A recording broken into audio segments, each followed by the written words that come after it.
All right, so behind me, I've got this huge project that I started. I didn't anticipate this happening, but I got a massive creeping bentgrass problem. And I'm gonna show you here in a second and how I figured this out. So as you can tell, it's kind of a mess right now.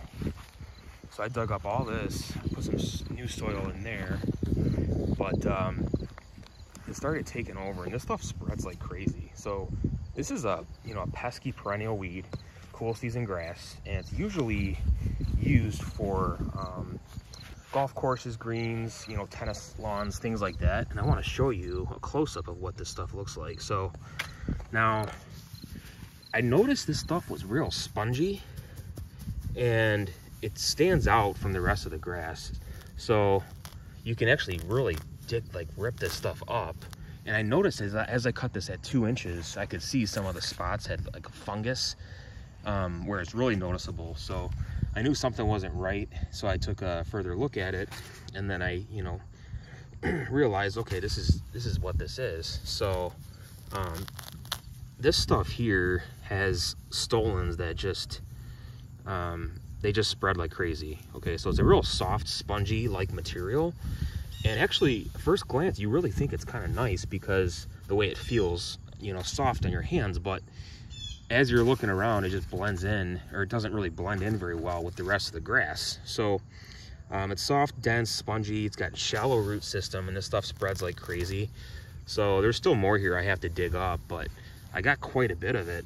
But in the summertime, is when it's really noticeable and when it needs to be really tended to and maintained, because it's got a thick thatch layer, so it needs to be dethatched, aerated, fertilized, and watered quite well. So it's been pretty dry, and this section hasn't gotten a lot of water recently. So as I cut it down to 2 inches, I realized, okay, this is exactly what it is. So now there's not a lot of lawns that actually have this type of creeping bentgrass because of how much maintenance it does require. So I'm going to show you another section here, but in the summer heat, when there's tons of high humidity and infrequent watering, is when it really stands out and it's noticeable. So like here, I wanted to show you, you can kind of see this up close look, right? So I'm gonna pull some of it up here. Actually, I already pulled some right here, so you can kind of see it's just really spongy and soft. It does look nice if this whole thing was like this, but it blends in, so it doesn't really go. So you can just pull this crap up, and it almost looks like here's a good close-up of it.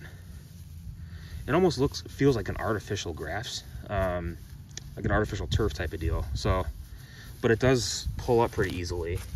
And as you can tell, look at that, all these stolons. It's just shallow roots, vigorous. I mean, there's still so much more of this to pull up, which I'm gonna be digging up. This stuff just spreads like crazy. So if I don't get to this now, this whole section is gonna be just ridiculous. This is about 1,000 square feet on the side of the driveway here. So here, you can see more of the fungus here build up. And again, it's spongy, and it really stands out from the other stuff. Here's a good part of it right here as it looks in the lawn. So you can kind of see that. And then from afar, this is mainly, like a ryegrass, some fescue blend in here, but I gotta pull up more of that. So really dense and soft and spongy. That's how I've noticed it, cool season grass. And then over here, huge section here as well. First noticed it a few weeks ago. It looked like it was a burnt spot right here, and then I realized it's like a fungus of some sort. So that's pretty much what I'm working on.